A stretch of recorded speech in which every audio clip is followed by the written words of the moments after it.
Girl, We Need to Talk is a place where we have open, honest, transparent conversations centered around love, life, loss, and mental health. It started as a place to hold space for my grief after my dad died in 2018. But like me, it's evolved into a space where we as women can simply woosah, take a breath, and relax. We keep it a buck around here and have nothing to hide as we open up about topics that everyday women like you and me face every single day. So settle in and get comfy, cause girl, we need to talk. Welcome back to another episode of Girl, We Need to Talk. I'm your host, Miss Charity Bailey, and I have to start by saying this one is not for the children or the prudes. So as much as my nieces and other young girls and ladies love listening to Girl, We Need to Talk, y'all got to exit the room because the aunties are talking about sex on this episode. We have a special guest. All of our guests are special, let's be honest, and our listeners. We appreciate you for listening and sharing and joining us. But we have Angelica Lindey Ali, also known as the Village Auntie. Y'all, I love her so much. Her hugs are just healing. She is one of the most amazing people that I've ever encountered. I know her from the Phoenix community and abroad. She is a sex advocate and she encourages all of us women to get that sis. And I'm like, yes. It took me a while to get here, but now that I'm here, I ain't never going back. She has done some incredible work in communities globally. I've heard her speak at Attitude, and she's actually slated to speak at Zen to Amen, one of the other retreats that I've hosted with Social Roots. She's an educator, advocate, and again, she proudly encourages women to get that and own your body and your sexual experience. She is an intimacy and relationship expert, and she's joining me now. Welcome to the show, Village Auntie. Thank you for having me. I'm excited to be here. Listen, let's get right to it. We are talking about sex this episode. So what brought you to do this work? What's the why behind all of it? So I started doing this work in earnest in 1998, August of 1998. That was the summer that I converted to Islam. And 2 weeks after I converted to Islam, I was sexually assaulted. So I was raped, and instead of running away from my faith and instead of retreating, I leaned into my faith and really used it as a way to heal myself and also learn more about my body. I wanted to know, what did Islam say about sex? What did Islam say about violence? What did Islam say about women? I also was a professional African dancer at that time, and so I was in community with West African women who could teach me ways to heal myself. I was very quiet. No one knew what happened except for my best friend and, of course, the person who attacked me. But I would go to them for help about, just various things related to reproductive health. I was on a mission to heal myself, and that is really where I started. So I started this work not to teach other women, but just to heal myself. And what was that healing process like for you? It was very organic. I think in hindsight, I can call it a healing process. At the time, I was just looking for a space to be held and not judged. So I couldn't go to my mother, who's a clinical psychologist. I grew up in a very sex positive household, but I did not want to deal with, well, why were you there? Why were you involved? I didn't want to deal with the shame and the guilt. I couldn't go to my friends because they didn't really understand. So I was looking for a place where I could have community. And I found it with this group of African aunties who could tell me teas to drink and soups to make and exercises to do, who would call and check on me. So it was a very immersive process of healing, and I felt seen and I felt held. So it was a complete healing process for me. And in hindsight, I see it as a blessing because not everybody can fall into an experience like that. Yeah. Well, a lot of what we talk about on this show is the purpose in pain, and not that we want to experience pain, but that we draw something from the experience that helps us heal and grow, but also helps other women heal and grow. So for women who have been sexually assaulted, how do you heal after such a traumatic experience? I think the first step to real healing, which this was my last step, and I really Mm-hmm. think it took me over 20 years to really heal from this. This happened in 98. I wasn't able to really call it what it was until about 3 years ago, like right before the pandemic started. I was not able to call what happened to me rape. I would call it an accident because I had a lot of internalized shame. So I think the first thing that women have to do is name the violence that happened to them. It does not have to Mm-hmm. be penetrative, sex for it to be assault. Name it and claim the violence that happened against you, not as a way of owning it, but as a way of naming what happened to you. The next thing I would say for women to do is to reconnect to their body. There has to be a form of somatic awareness. You have to embody your body and develop bodily autonomy in a different way. And that can be through activating the sensuality in every day. It could be through what you eat, what you hear, what you see, touching your body as you take a shower, speaking love into your body. All of those things were very important. And of course, having community that can be there to support you the way that I had community around me. Well, and it sounds like you took your power back because we see your Instagram lives, we see your social media, we see the work that you're doing. You have a large following, but until we had a conversation getting ready for the episode, I didn't know that it all stemmed from sexual assault or rape, So, what do you say to other women who are doing the work to heal themselves? How do they take their power back? I think the first thing is realizing that you have power. One of the Mm. things that led me to not name what happened to me is because I went into the experience disempowered. And I'm a Black girl from Detroit. There's not a lot that I knew about my body except that it could be a tool for someone else's pleasure. It could be a tool for someone Mm. else's visual or physical pleasure. It was a tool for domestic labor. I went into the experience disempowered. So I think one of the ways that we reclaim our power is understand that our power and our value is already imbued in us from birth. Just because we Yeah. exist. That's It's why a birthright. it is a birthright. It is absolutely Yeah. a birthright. And that's part of taking your power back, because if you don't believe that you have power, it's hard to take it back. You have to know that you had it to begin with. Okay. And while we're talking about power and empowerment, so much of your message is about empowering women uh, to own their sexual experiences, to be proud of their bodies, to be. Listen, I'm 41 and I just came to a space where I'm like, I like sex and. But also, your messaging, I think it can catch folks off guard because you're a Muslim woman, and so Mhm. much of religion is oh goodness, it's restrictive. Mhm. It's not empowering. It's not, women going, I love sex. I like sex. I Mhm. am a sexual being. So how have you come to bring, sex and sexual pleasure and religion together? I see sexuality as an expression of spirituality. I don't see them as being separate, because religion can definitely stifle you. Listen, I'm a Muslim now, but I'm a church girl. Like, I grew up Hmm. in the church. I was in the church all Yeah. day Sunday, on Friday for family night, on Wednesday for Bible study. Child, I wanted to be a folding the Sunday school. programs, Listen, cleaning the church. I was in the church pageant. I was in the choir. I was a junior usher. I just knew that I was going to marry a preacher one day. So I have Hmm. grown up in restrictive religious environments, and then I convert to a religion that on the outside looks to be very repressive. But once you really get Hmm. into the texts, right? Once you get into the Bible and you start really reading, you read the Psalms, you read the Proverbs, you start Yeah. reading the It's stories. seductive, some And of it's it. listen, it's Yeah. erotic, it's seductive, it's alive. When you read the Quran, when you read the Hadith, the life of the Prophet Muhammad, peace be upon him, and you read about how he was with his wives, it's very descriptive, it's very romantic, it's very sensual, and there's nothing wrong with it, because within Christianity, right, and within Islam, and within so many other faith practices, sex is an act of worship.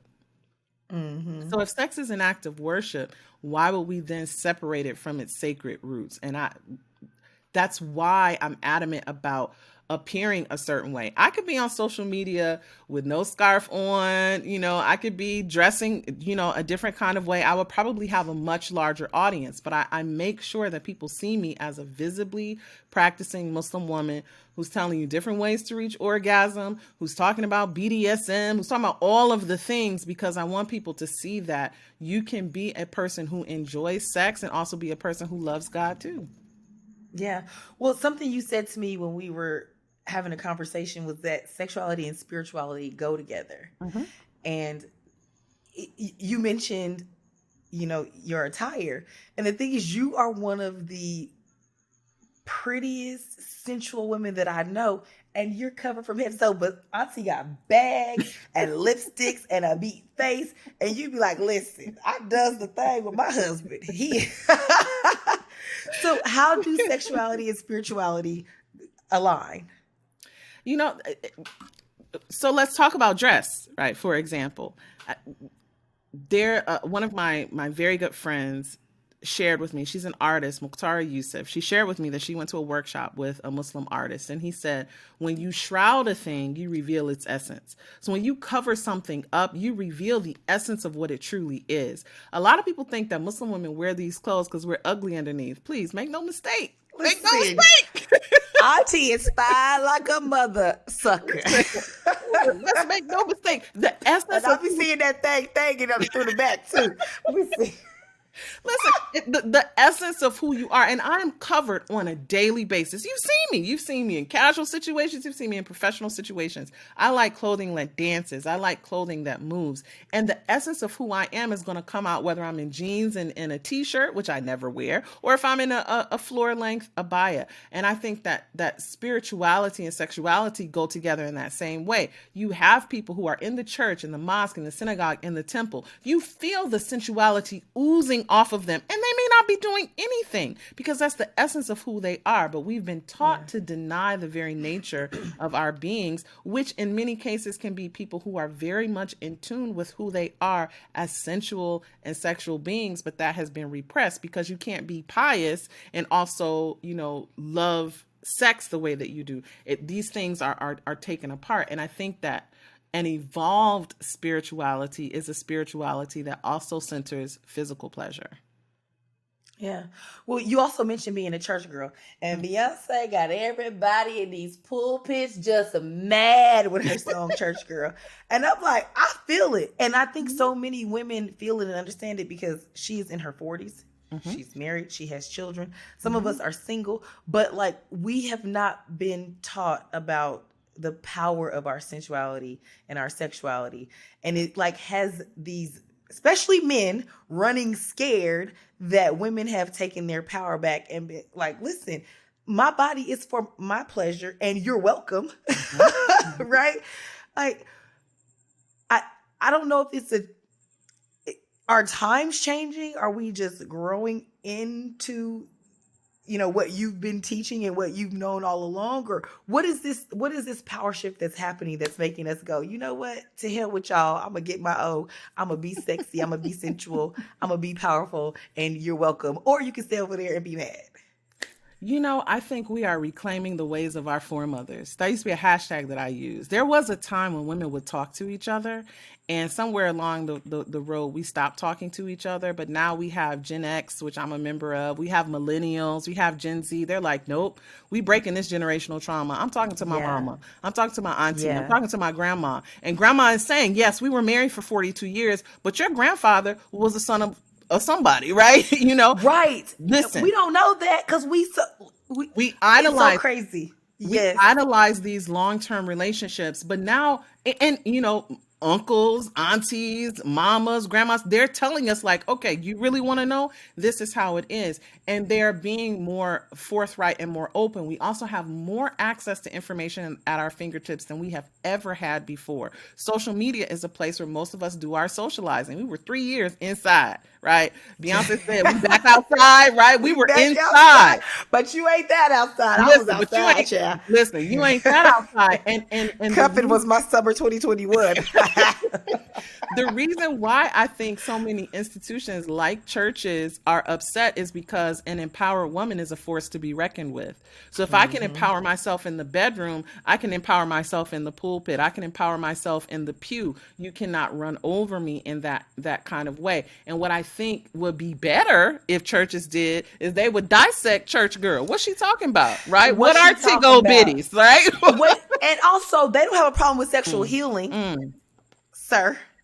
And any of these other songs mm, that are male mm. centric and about male pleasure, a pastor I say a couple of years ago, but when I think about it, it was like 2011, so some years ago, he was talking about his sister's shoes, talking about she thinks she's sexy, da, da, da, da. Mind you, she was dressed from like head to toe, and had on these fly shoes, and I was like, so you want women to be sexy but not, or have sex with you but not feel sexy or be sexual? But also, what about her shoes are sexual? Like, I see fly shoes. He was like, oh, you know what, Charity Bailey, I'm not talking about you today. I said, okay, I'll talk with you about it When you say your tomorrow, whole name, you know he for because real. that's the right. I'm like, come on, bro. Like, but what about it is like, I don't know, you often talk about sex and liberation, and for whatever reason, like, women becoming liberated in their sexuality. I mean, it's not a new concept though, right? Like, in the 60s and 70s, it was the burning of Mhm. the bras, and now it's like, yes, I can. Tracy Ellis Ross was on Kevin Hart's podcast, and she mentioned the fact that, like, she wasn't going to be in a relationship until it brought something different to her life, because her life Mhm. is full. And she's like, listen, I'll have suitors. And I'm like, yes. And then you can go home and not be in my way. And for folks listening, the Village Auntie has been married, what, over It'll 20 be years? 18 20 years, years? October 9th. Mhm. Yeah. But she's still also like, listen, girl, don't you settle for Mhm. that. And you're in charge of your body, and you Mhm. get to have fun, and you can get that up, I sis. mean, because you don't get to 18 years of a sustained loving relationship just being the receptacle for your husband's pleasure. Like you don't get to Yeah. that point without being a doormat, without just being like a place to Mm-hmm. receive. Like you have to be, you have to be an advocate for your own pleasure. Sex should be a reciprocal sharing of physicality, emotion, sensuality, sexuality. And you have people who say, well, you need to make sure you have sex with your husband because it's a lot of women out here, and he has a roving eye and blah blah blah blah blah. But then sex becomes duty, sex becomes a chore. I don't want to do that. Like, I don't have to do that. I don't have to be Yeah. married. And when Yeah. I say that, especially in like religious spaces, I say, like, it may not be written for you to be married. People are like, like it's a clutching of the pearls, but we Right. have been taught that that's the Yeah. pinnacle, is being somebody's wife. The pinnacle is making somebody Right. lunch and sleeping with somebody every night. No, we Yep. want more. We can have more. And it infantilizes men. It makes men small when we reduce them to just, objects of lust. They only want me Yeah. for my body, right? That also does men a Yeah. disservice. So, we're getting shortchanged on either side, and women are tired of it. Oh, we are tired with a T. And that's the thing. Like, I think I really appreciate your messages, because they're not one size fit. They're not one size fits all. It's not, because again, we were raised, he that finds a wife finds a good Mhm. thing. And then you get here and you're like, well, y'all taught men to find wives, but you didn't teach them how to have relationships. And then you told us to do all these things to find a husband, but like, what about the Mhm. rest? And so, even with that, you mentioned one of our friends, Ebony. We were talking the other day because I was telling our girlfriends, like, this dude literally said to me, "You 41 with no kids, what's wrong with you?" Da da da da. Like, he thought he was going in on me. And he's like, "You come home to your dog," and yada yada. And I'm like, and you're divorced with 3 children. So, like, who's failing right now? And she said, single is not a slur. It's And I was not. like, now that's a It whole sure word is. in That's a itself. billboard. Because my life, it's a billboard. But then the flip side to that is that we often, especially these men on podcasts and people with mics, are always talking about the single experience and the dating experience. But let's talk about sex and the beauty of sex in a loving, committed relationship, and for married women, because you just hit on something very, very real. Like, you can have amazing sex with your husband, it's about you learning you and bringing that to the space and not always making it so male centric. Absolutely. Um, I always tell couples, because a lot of Muslims are virgins before that come to me. Not a lot, because I don't know what people do in their bedroom, but a lot of, I right? ain't no A lot business. of young Muslim couples who have never had sex before come, and they are so nervous about their wedding night. And I tell them the best sex of your life should not be on your wedding night. Because if you plan to stay married to this person for the rest of your life, that means you had the best sex of your life, and it's all downhill from there. Sex is a You hit Right, the exactly. peak. Marriage is a space for exploration. It's a space for enjoyment. It's a space for creativity. I always talk about the greatest hits mixtape. When you are married, you got a greatest hits mixtape. Yes. You know, if I touch you here and I blow on this a little bit right here and I just wrench around and rub that part, then I'm right, Wrench right, then we around. good. And married people who are listening to me right now, y'all know what I'm talking about. He got a greatest hits mixtape, you got a greatest hits mixtape. But you can't just Yeah. go on the greatest hits. Sometimes you got to innovate. You got to do new things. You got to come up with an You gotta hit the listen. You need a remix. remix. You Bad boy need you style. need you need to make a house music album like Beyonce in your marriage. So we talk about like sustaining desire long term and how sex can actually get better the older you are and the longer that you are married. Mm-hmm. You know your body, you know his body. Women get to be the owners of several different bodies in our lifetime. We have our bodies as little girls, we have Mm-hmm. our bodies right when we start puberty, we have our bodies in our 20s, we have our bodies in our 30s when our hips and our legs and hips and body when I, right Start when to it's dip. right when it starts pam right. Hips and Right? We got our menopausal body where we like, listen, stuff that used to point forward is now pointing to the floor, but we gonna make it do what it do, and we just gonna it fall in your that, mouth the that's same. It's that's fine. it, right? So there's beauty in that. We don't talk about that, right? We don't talk about that enough. One of the most sought after topics for couples, they will come to me and say, tell me about kink. Tell me about BDSM. Tell me about is I need something that's going to lively up my marriage.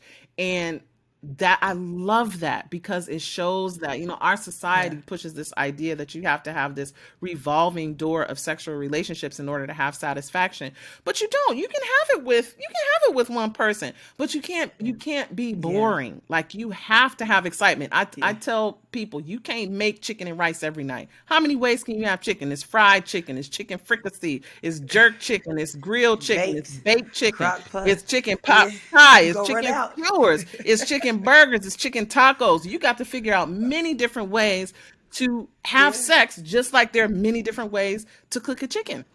Yeah. So, okay, so just for folks who don't know what kink and Mm, BDSM and those things I are, can can you break it break that down. down for Kink us? is anything that is outside of the normative monogamous sex play, that is a part of heterosexual relationships. And I say heterosexual relationships because we have a heteronormative default in our society, man and woman, right? Kink is anything outside of that. So kink is something as simple as using a feather in the bedroom to tickle a nipple, right? Kink also goes to the Yes. extreme of angel showers where someone is urinating on your chest, right? And deeper than that, right? So kink is right. And I mean, Okay. right. So I always tell range. people like it's I was like, I was just going to right. ice, Listen, but it's sis. a range. There. You went to the golden shower. I I said, mean, okay. listen. I this is Pineapple. and I'll say this. This is people always get when I say stuff like that. They're like, Angelica, I didn't expect that to come out of your mouth because of the way that I look. But I'm like, listen, there's nothing that you can say that will scare me. There's nothing that you can say. So kink Yeah. is that umbrella. BDSM is bondage, domination, sadism, and masochism. So that's under an umbrella of sex acts that involve things like being tied up, spanking, dom sub relationships, things like that. Yeah. And it's all under Yes, consent, people. Let's be very clear. 100%. It, and then Yeah, BDSM. BDSM is bondage, domination, sadism, and masochism. So it's again, it's a range. We can go very far on the deep end, but it could be something as simple as fuzzy handcuffs. We'll keep it light. That's Yeah, okay. BDSM. I Hmm. got you. I got you. Uh okay. So we often talk about in your talks you talk about the various penis sizes and how it's not uh about the size but the ocean or the That's motion in right. the ocean. But this is Girl We Need to Talk, so this is not male centric. But you also talk about the different ways that women can experience pleasure. And so you have some visuals there with you. And this one, I was like, I didn't know about this. I need to come over there back for some more classes because you teach classes and stuff, So child. this is what you're talking about, right?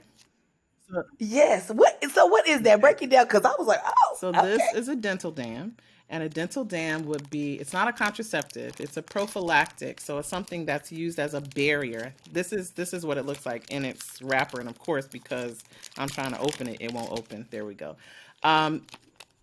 Lots of people use different things, but dental dams are great because they are made of latex. They have latex and non-latex ones. This happens to be latex, and it is spearmint flavored.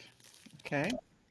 Oh, they're Yeah, flavored. not all of them are Okay. flavored, but I have strawberry and I have spearmint.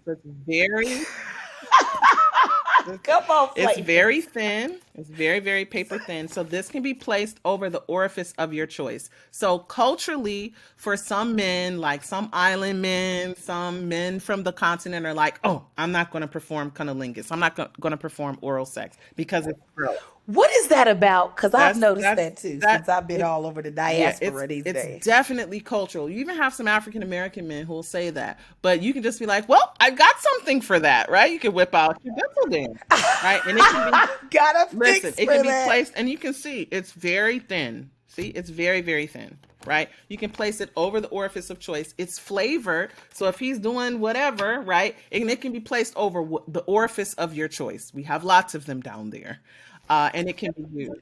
No, wait. Does it prevent the feeling and sensation on the Absolutely not. receiving It is end? extremely thin. It's extremely thin. But what it will do is it will protect from the passage of fluids from one person to the next, right? So it'll, you see what I mean? Ah, So, because HIV, I yeah. have to put a plug in since I've been doing HIV work, for most of my life. Yes. HIV is passed through vaginal fluid, it's passed through semen, breast milk, and blood. So if you're Okay. having oral sex with someone and you don't know their sexual history, you might want to pull this out and put it over, the vagina, or there are some people who engage in rimming. Rimming is where people use the tongue, around the anus. You can use this for that also. So it Mm-hmm. protects against fluid transfer.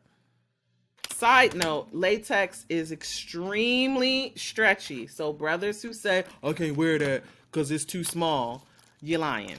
Okay? You're lying. Yeah. So you could. Yeah. Well, that's one thing I learned from Mhm. you at the Attitude Yes. Summit was that uh the magnums, all that, were just a marketing ploy to The like Mac, for yeah. black men because The really Magnum pack, the regular they're, ones they're the fit. same. The Magnum package is bigger, it's gold, it's foil, but the condom itself inside is no bigger than the regular size condom. Now, they do have condoms that come in sizes, but a Magnum is no bigger than regular condoms. And I get men who tell me all the time, well, it's the ring, sis. The ring is too tight. I'm like, bruh, I can literally fit a Magnum over my arm. You've seen me do it, Charity, a couple times.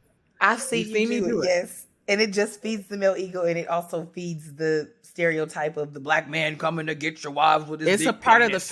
Yeah. fetishization of black men, right? The mandingo, right? Yeah. That old Yeah. slave, trope of black men like being excessively hung. It also leads to um, a lack of body awareness and body esteem amongst black men as well.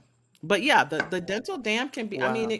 it could definitely be stretched over a penis if necessary, but it's flavored. And I like to talk about the fact that, sex can be playful as well. It doesn't have to like be this very like, oh, we have to use protection. You can also have fun too.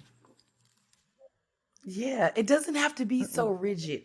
And that's you and I talked about this recently, but also one of my classmates had posted about the fact that nobody told us that it got greater Mm. later, right? And that it could be so much pleasure and be so much fun. And so many of us, so many of my classmates at this point are entering their 40s. And she posted, and when I tell you, it was a long thread. Like, she was like, why nobody told us that sex in your 40s was amazing? Because from the time we're young, they've been telling us you're getting old. And then they tell fellas that, like, you're going to get old, you're going to get a motorcycle and a pretty girlfriend or something stupid.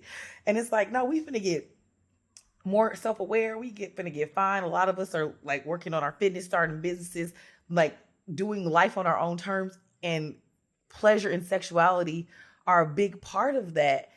And it's like, it's not rigid. It's not a chore. It's fun. Like, it's good for your mental health. Like, it's all of it. It is. It's a good, I think women are starting to understand that we have been dealt a faulty bill of sale. We really have. I'm 46. I'll be 47 in just over a month. And I'm having the time of my life. I love myself more than I ever have. I'm happier than I've ever been. I got money to do what I want. Like, Hey, you be rocking the designer bag. I just got a new Chanel bag for my birthday. You hear me? And my mind is still young, it's still agile, and sex is great because I have accepted the fact that my body has birthed 4 children. It is not the same size that it was when I was 27, and you cannot pay me to go back to 27. I love what 47 is looking like. And, I think when we think about people who are, the Golden Girls, when we were watching, I don't know if you watched the Golden Girls growing up, but I did. I watched the Golden Girls growing up. They were in their 40s. Thank you for being a friend. They were in their 40s. Oh my gosh. So they were, but I'm also mad at some of these narratives that they push on us because the Sex and the City chicks, which I didn't watch Sex and the City back then, I watch it now because I get it now. But they're like, we're 30. Y'all was not in your 30s. First of all, like, absolutely. I mean, our 30 and 40 look different because we Black women, but that's a whole different conversation. But also, y'all did not have them jobs in your 30s. The main chick who was a journalist writer, you were not making that kind of money, not in New York. And like, you did not have that boldness and awareness. So you selling this to people in their 20s thinking that they gonna step into their 30s. And this really don't happen till you hit like the late 30s and early 40s. And that's why I think women need to have more intergenerational friendships. My oldest friend, homegirl, like we travel together, we go out to eat, we kiki on the phone. She is 76 years old. She's the same age as my mama. She's an auntie, but she's also a friend. Like, that's my girl. My youngest and she's a woman. My youngest friend is 22. So I can pour into her, and I can also be poured into from my older friends. And I can let my 20-year-old friend know, ooh, baby, it's good on the other side. And my friend who's in her 70s, she can say, ooh, baby, wait till you get here. We have to have those types of intergenerational connections because it makes a big difference. It does. We were talking earlier. One of my friends said that she wishes she could do an older woman as a therapist because I prefer to have older therapists, but also a younger therapist because they both bring something. And over the summer, my niece Amina was here with me, and she's she's 20. She goes to A&T. She's a junior, and like the energy that she brought in here, but then also talking to her, like she was telling me about all the things that I poured into her. But I'm like, I learned so much from you as well. And I think culturally, sometimes we get stuck in this young people can't tell me nothing. But like, I've learned that people who continue to evolve have a both. And even doing your talks, during Attitude this year, listen, we doing Attitude in 2023 too. So y'all better get your tickets because it's going to be dope. But during your talk, during Attitude, you had asked the woman to come out of the crowd and you had bent her over and you were teaching us the different impact ways to achieve orgasm. Yes, child. And the aunties, I love sitting at the auntie table. The ladies in their 70s said, you got to, because she wasn't bending over deep enough. The one said, and this is one of the church aunties too. I've only seen her at the church. She said, girl, you got to like bend in and lean over with. She said, she ain't bending over. And then the other one like elbowed her. She said, I know she probably need to touch her toes. I said, y'all better. They were lit.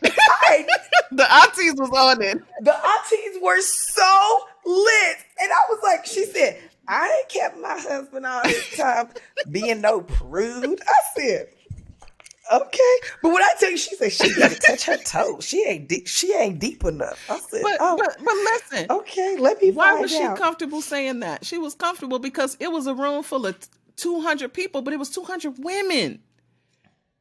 Yes, black Black women at women, and that. Yeah. You take me back to the Beyonce. listen, She's comfortable. You get to a point where you are cozy in your skin and you be that's like, it. listen. That's it. I love it. Yeah. Yeah. And you talked about intergenerational when we were talking yesterday. We were talking about the fact that like the younger ladies are Mhm. watching us. And, you know, I talk to my sister often because she's married and that she has 3 children. And you mentioned your 27-year-old Mhm. body and now you're on the verge of 47-year-old body. It's like, but each of those bodies got us to where we needed to That's it. be. Right. And like you have children. My sister has children. A lot of my friends are married, have children, are in long-term relationships, are single. But it's about getting cozy and comfortable in your skin, owning your sexuality, being liberated, being empowered, and just doing you because also they're Mhm. watching. And like I tell my sister all the time, I'm like, your body has done amazing things. And it's like you glide across the floor. And then I watch my nieces, and my niece Jana, even the way she walks and stuff. Nellie's like, where did she get that walk? Ma'am, you are 5'10 and Libby is six Oh, feet. And y'all yes. glide and you used to Mhm. model. She gets it Mhm. honest. Like, I'm like, because you are so sexy and you don't Mhm. even know it. Because you just be going on day to day. You know, your husband thinks you the sexiest thing on the face of the planet.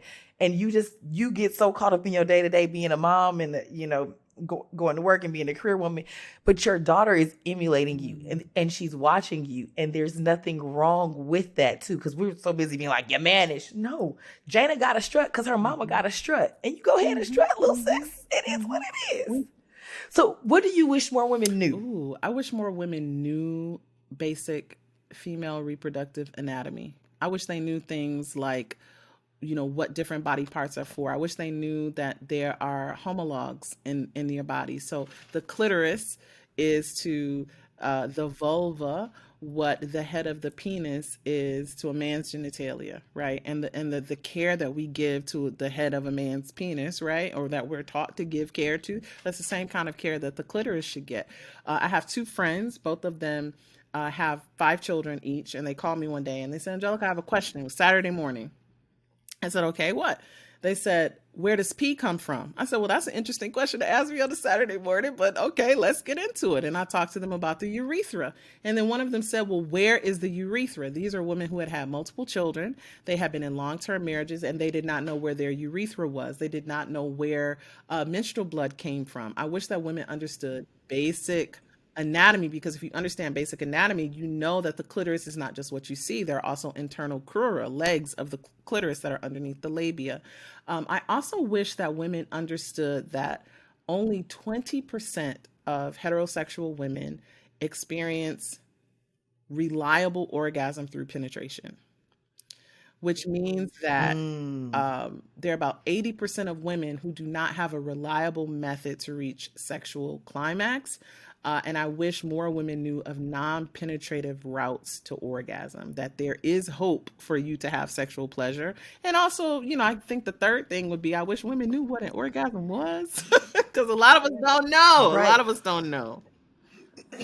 So many women have not orgasmed. I started having sex at 28. And I know a lot of my friends started having sex at 16, 18, 22. But once I started having sex and I would be talking to my friends and I'm like, y'all are married, y'all have children, and you've never had an Mm. orgasm? But you also don't know how to get there. But also, excuse me, back to the church girl thing and the societal standards is that like, you don't masturbate, that's Mm. a sin. Mm. And it's like, so how am I supposed to tell you and guide you as my partner if I have not explored it I myself? think I don't know my own body, so I can't help you or even or hmm tell you. I think women should, you know, we should have conversations about sex like we have book club meetings, right? You reading Oprah's latest book that came out, you reading Tabitha Brown's new book, get the Curvy Girl's Guide to Sex by Elle Chase, right? Get A Taste of Honey by Habib Akande, get Kunyaza, right? Read that in the book club and talk about these things. Talk about different ways that you experienced orgasm when you were 16 versus 40. Talk about the fact that you're not having orgasm. Encourage your sister friends to get a mirror and look at their bodies. Do you know how many women do not know what they look like down below? They go to somebody else to get waxed. Yeah.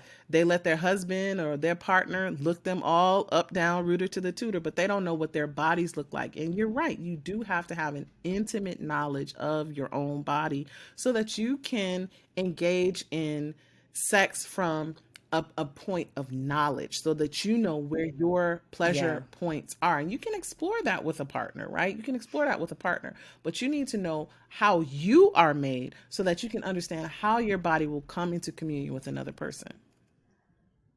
Yeah.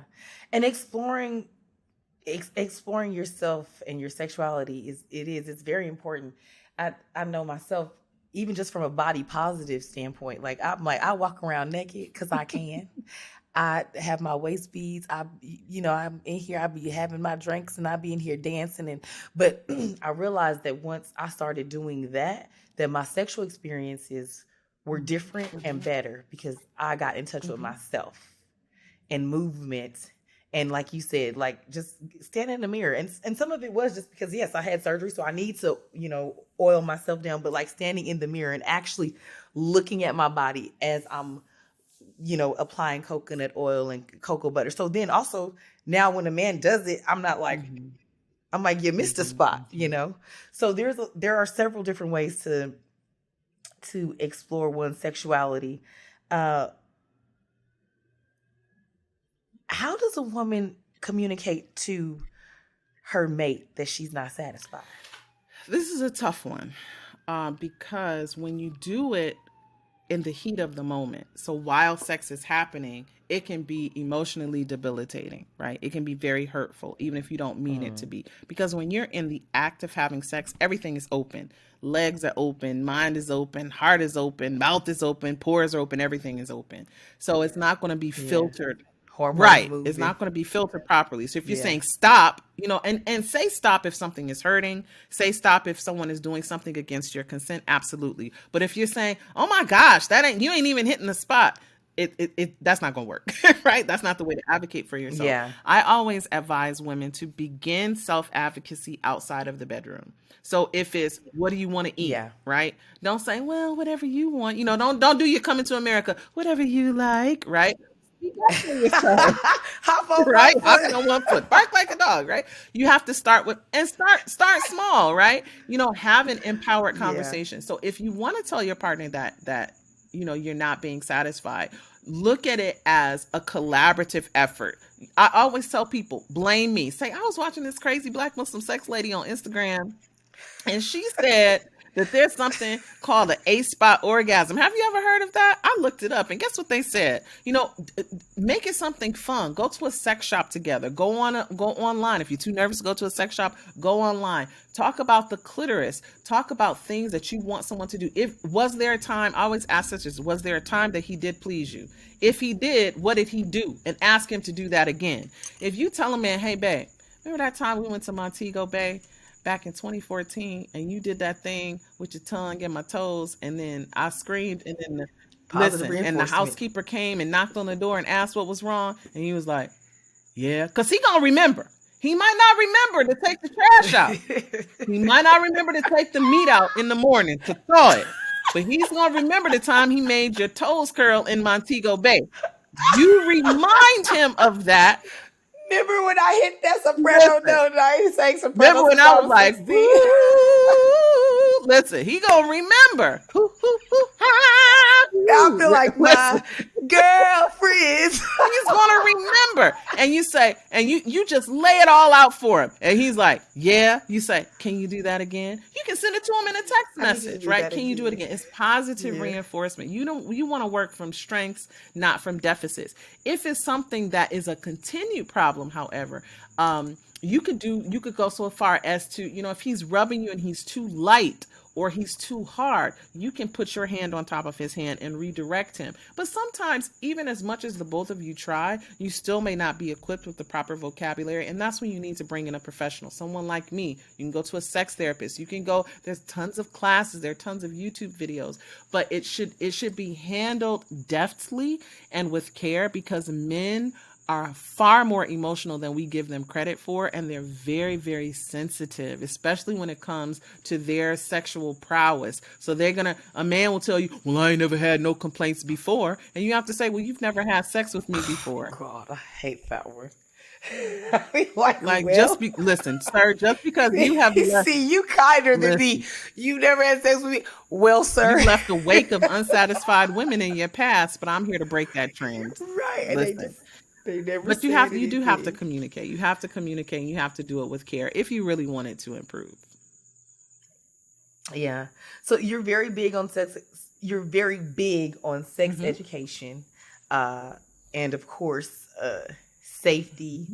What are some of your recommendations? I mean, either for pleasure, for safety, any of it. I'm a huge fan of kunyaza. I've mentioned it a couple times in this interview, especially for Black people, because it is an ancient African Mhm. technique to elicit female ejaculation, or what people call squirting. And I love Mhm. kunyaza because it is non-penetrative. You do not have to penetrate penis into vagina to achieve it. It's a great tool for men who are experiencing erectile dysfunction because you can do it with a semi-flaccid penis. It's a great method of physical and emotional intimacy because there's lots of communication, and it's a completely female-centered form of pleasure. I like it also because it's relatively safe. If you're somebody who's like, you're 46 and you're not trying to have no more kids, right? It's a safe method. Right? Listen, he's like, this factory Yes. shut down. I also Thanks. wish that more women were intimately acquainted with the wide world of lube. Lubricant is your friend, especially Mm. as you get older and you cycle through different aspects of life. I think all women should have a good water based, a good silicone based, and a good flavored lubricant that they can go to for a variety of their sexual needs. And also, when it comes to safety, I think it's extremely important for people to be tested together. You cannot trust somebody saying, well, I went and got my test, I'm clean. It's not about being clean. It's about being safe, and it's about caring for each other. So I'm a firm advocate. I don't care what your religion is. I don't care what anything is. Go get tested together. Get a full panel STD test, get an HIV test, and do it regularly, especially if you are not in a committed relationship and you are having sex with other people. If you have had sex with anyone in the past, I highly, highly, highly recommend testing. And now they have interventions where you can test together. And that's also a great tool of Mhm. bonding and building intimacy. Yeah, and to your point, even if it's not HIV, there's So all these other many. STDs. We just need to be So safe many. and Hmm. healthy. And I also encourage women to have their men go to the OBGYN with Yes. them. Hmm. Like, my body is bigger than your pleasure and your babies, and you need to understand what's going So on let's with it. just really quickly about that. I didn't realize that an IUD can cause harm to a man's penis. If your husband's, and my Hmm. OBGYN explained it to me when we were talking about different, 'cause she knows the work that I do. And so we were talking about it. She said, yeah, I highly recommend the flexible IUD, not the copper one, because if your husband's Hmm. penis is longer, it doesn't poke him. She said, I've had men who have come in and they've had to go to the emergency room because they were poked by an IUD. So you're absolutely right. It should be something that you go together to talk about these things, and you're deciding. A woman has a right over her body; she has bodily autonomy, but it should be an informed choice about birth control because it affects not just the woman; it affects the man as well. Yeah, but also gone are the days of, well, that's you, take care of No, that. we ain't doing that. Nah, this is a We we. ain't doing that. We're No, this not us. doing We that. doing this together. Mm-mm. This is us. You lay in bed with me, you gonna drive me to the OB, and we gonna That's figure it. this out That's for it. sure. Because also our reproductive systems are so They're complex. amazing and very Hmm. complex, and you need to understand it outside of, again, pleasure and And babies. It's so I much to tell it. black women, especially black women, and listen, we in Phoenix, so I gotta say it, black women and women who are in relationships with black men, because that ain't always black women, right? That's another podcast episode, but alhamdulillah, uh, prostate health. I'll let you, girl. Prostate health is important. Prostate cancer is one of the Yeah. leading causes of cancerous deaths for black men. And I teach women how to do an external prostate massage. If you go online and you look up prostate Mm. massage, they talk about, sticking a finger in the anus and rubbing. You don't have to do that. There's an external prostate massage that you can do, and it can actually increase a man's erection and increase his sexual pleasure, especially when you're delivering fellatio, when you're giving oral sex. And I tell women it's important that you take your husband's prostate health into consideration, because just like you said, it's not oh, honey, did you go to your appointment? Because he ain't gonna go. You also have to encourage him to go. And there are also things that you can do sexually that can encourage positive health for our Black men. Yeah. And then at the end of the day, it comes back to empowering ourselves. And it's like, y'all take care of each other and live a long, healthy life together and get that sis. It's 17 different ways. I got 17 different ways. How you want to slice it? Oh my gosh. Okay. And here's the thing. This is why we end up on the phone for hours, because you are such a wealth of knowledge. How can we find out more about where you're speaking, the 17 different ways of pleasure, all of the education that you offer? How do we find the Village Auntie? So one of the best places to find me is in Cabo next summer. Memorial Day, because I'm going to be speaking at Zen to Amen with Social Roots. I'm so excited. So that'll be an in-person workshop. You can find me on Instagram, on Twitter, and on Facebook at Village Auntie. I'm probably most active on Instagram. I do lots of Instagram lives. I give away a lot of free information. And very soon, I'm going to reopen for couples and individual counseling around issues related to sex. Yeah. Okay. Well, y'all got all of this today for free. Child, listen. And there's so much more to explore. That's the thing. Every time I hear you speak or I talk to you, I walk away with something new. I feel even more empowered and liberated. And I'm like, yes! So thank you so much for joining us. Kiddos, y'all can come back in the room now, because this episode of Girl We Need to Talk is done. Thank you for having me. I appreciate it. Yes, thank you so much for the conversation, the information, and the education. Where your glass at, Auntie? I got my water bottle, because you know we in Arizona. Hey, drink your water, because that also helps with sexual health and mental health and all of that. You can't get wet if you don't drink water.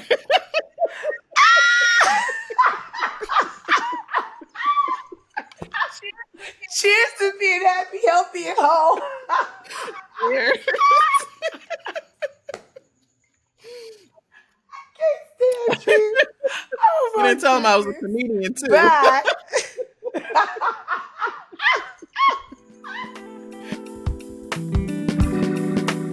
On the next Girl We Need to Talk.